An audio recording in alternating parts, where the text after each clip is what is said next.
Hello guys! Sa mga kapwa ko OFW rito sa Hong Kong, may ibigay akong tips sa inyo. Kasi minsan may nagtatanong rin sa akin. Maraming nagtatanong rin dito, lalong-lalo na sa mga OFW rito sa Hong Kong na baguhan. Kaya may konti akong ibigay na tips sa inyo. Kasi yung iba kasi yung mga baguhan rito kung paano daw, may nagtatanong sa akin kung ano daw gagawin kapag terminate ng amo. Kasi dito sa Hong Kong guys, may termination kasi. Kaya yun ang kalaban rito sa Hong Kong, termination. I-terminate ka sa amo mo, kaya paalisin ka ng biglaan, yung mga ganyan guys ba.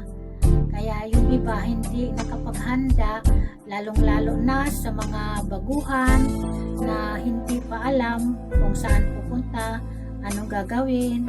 Kaya bibigyan ko kayo ng tip para sa mga baguhan, sa mga wala pang alam. Unang-una, kung i-terminate kayo, depende sa termination sa amo yan. Kasi minsan ang termination ng amo on the spot. Yung on the spot, ang sinasabi dyan guys is paalisin ka agad ngayon. Yun ang on the spot. Kaya siyempre aalis ka. Kaya yung iba hindi alam kung anong makukuha nila. Kaya yung iba naman na baguhan talaga, siyempre alis lang, tapos hindi nila nakuha yung para sa kanila, yung dapat makuha nila. Kaya maraming ganyan guys dito. Kaya ang advice ko sa kanila, kung i-terminate kayo ng amo nyo on the spot, ang dapat nyong makukuha is yung salary nyo plus 1 month salary rin nyo. Yun ang termination fee. Yung 1 month salary nyo katumbas ng salary nyo. Kaya bali 2 buwan ang makukuha nyo. Yung salary nyo, kung ilang araw kayo doon, bibilangin nyo yung araw na pinagtrabahoan nyo plus 1 month salary nyo. Kaya yun ang idagdag sa bayad sa'yo. Yun ang on the spot. Plus plane ticket ng amo. Sila ang magbabayad sa'yo ng plane ticket. Kaya wag nyong kalimutan yung plane ticket guys, kasi sa kanila yun, sagutin ng amo yun kung i-terminate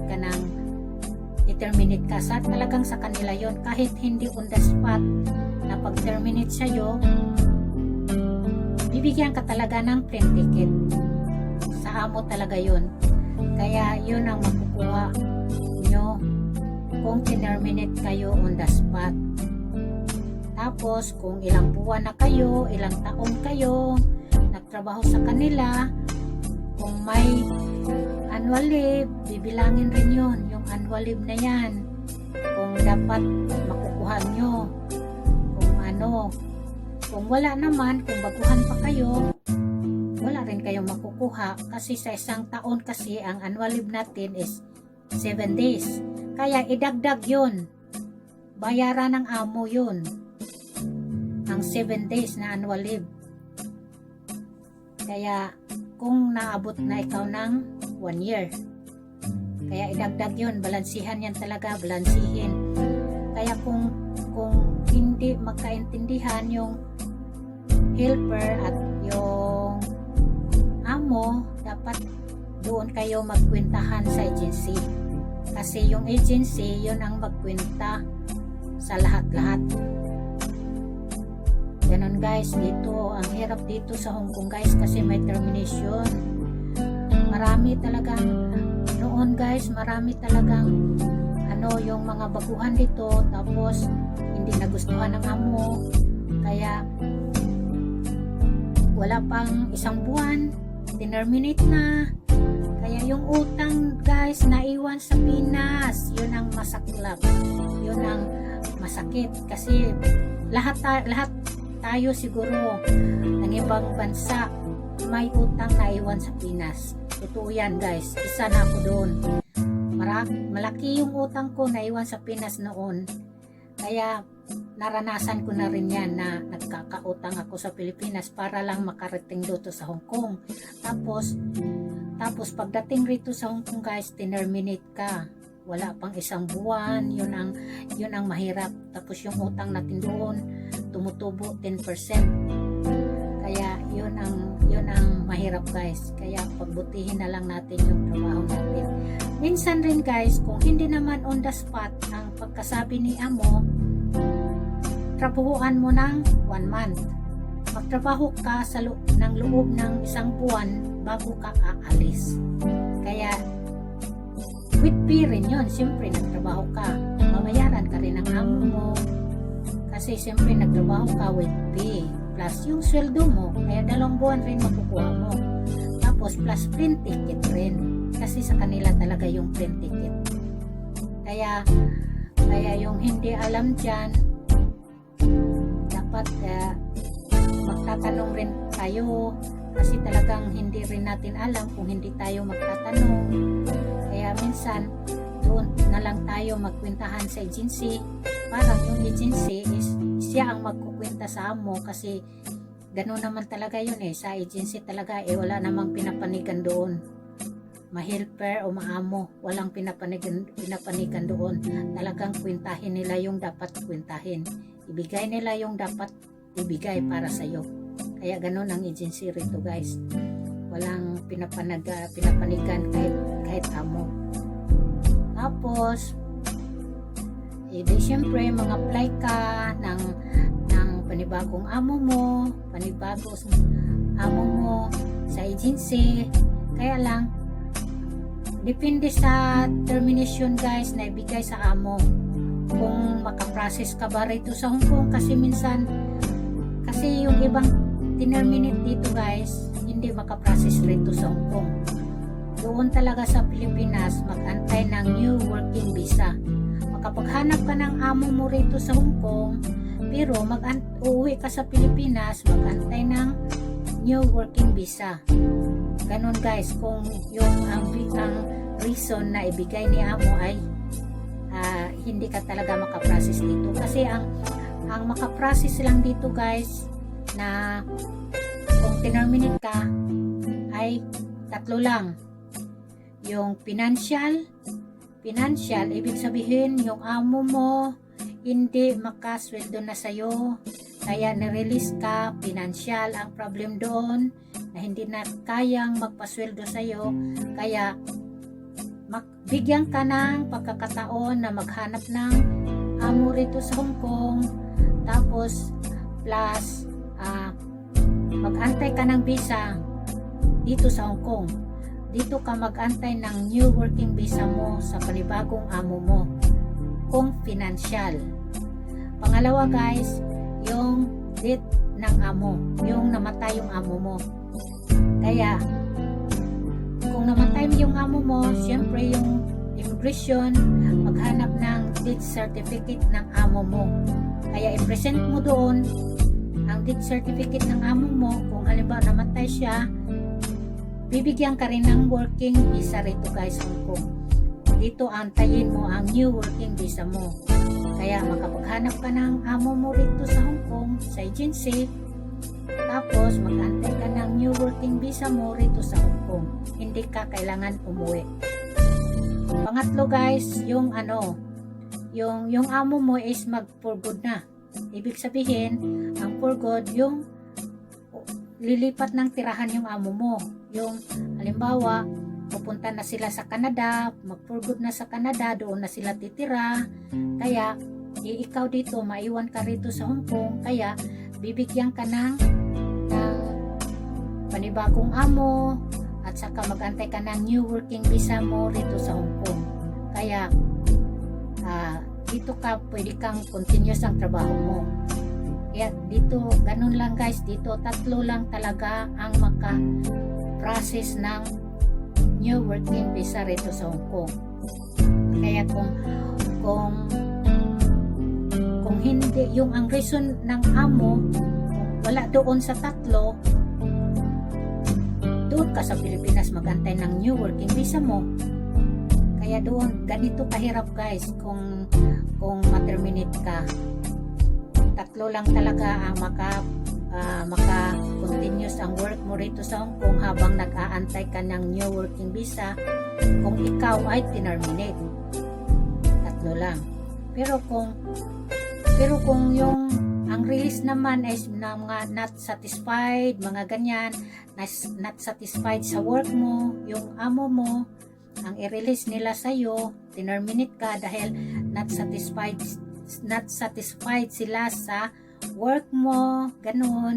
Kaya di ka makapag-antay ng visa rito sa Hong Kong guys. Doon ka sa Pilipinas mag-antay ng visa, ng working visa mo. Kaya uwi ka sa Pilipinas, doon ka mag-antay ng new working visa mo, babalik ka na lang dito sa Hong Kong para sa kung may visa ka na. Ganun guys, mag-antay ka ng kulang-kulang 3 months. Ganun guys, ang hirap. Mag-antay ka ng kulang-kulang 3 months guys doon sa Pilipinas. Pero okay na rin, at least kapiling mo yung pamilya mo. Kaya okay lang rin kung handa ka na rin, kung wala kang utang na iwan. Kasi minsan guys, maraming terminate dito, maraming utang nga na iwan sa Pilipinas, lalong-lalo na kung baguhan. Kaya kung wala namang walang utang sa Pilipinas, tapos matagal ka na rito, okay lang rin, at least kapiling mo yung pamilya mo habang ikaw nag-aantay ng panibagong new working visa mo at babalik ka dito kung mayroon ka ng visa. Ganun lang guys. Tapos kung finish contract ka naman, walang problema, continuous ang work mo habang ikaw ay nag-aantay ng new working visa kung finish contract ka. Kaya walang problema guys, makapaghanap ka ng amo rito kung hindi ka mag-recontract, or yung amo mo ayaw kang i-recontract, or ikaw ang hindi gustong mag-recontract, depende sa inyo guys. Kaya maghanap kayo ng amo sa agency, tapos i-process yung papers nyo sa immigration, then sa consulate. Antayin mo yung new working visa mo rito kung finish contract ka. Walang problema guys.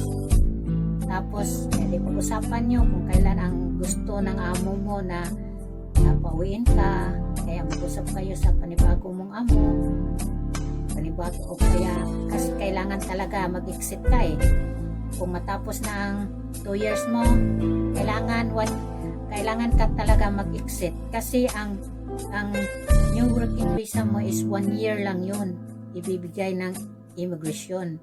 Kaya sa loob ng 1 year kailangan talaga i-exit mo yun sa Pilipinas, kasi hindi pwedeng hindi ka mag-exit, kailangan i-exit mo yun. Kaya mamimili kayo doon kung anong buwan ang pag-usapan nyo ng amo mo, kung kailan kayo pauwiin, mga ganyan guys. Kaya kailangan rin kung dito ka sa ibang bansa, kailangan rin alerto ka rin sa mga rules nila, kasi kung hindi mo rin alam, maano ka talaga rin, minsan malilito ka. Kaya lalong-lalo na sa mga baguhan, kung mga na-terminate sila, kaya nabugluhan sila, anong gagawin, saan pupunta, kaya anong dapat makukuha nila, makaprocess pa sila dito, ganyan guys ang mga iniisip nila. Kaya yung basta tandaan nyo, 3 lang ang makaprocess rito sa Hong Kong kung terminated ka. 3 lang ang reason na makaprocess ng new working visa dito sa Hong Kong.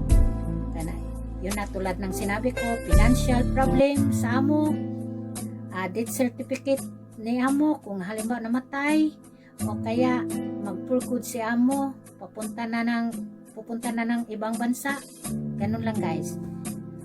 Kaya thank you for watching. Thank you. Hope na nabigyan ko kayo ng konting palaisipan, konting aral.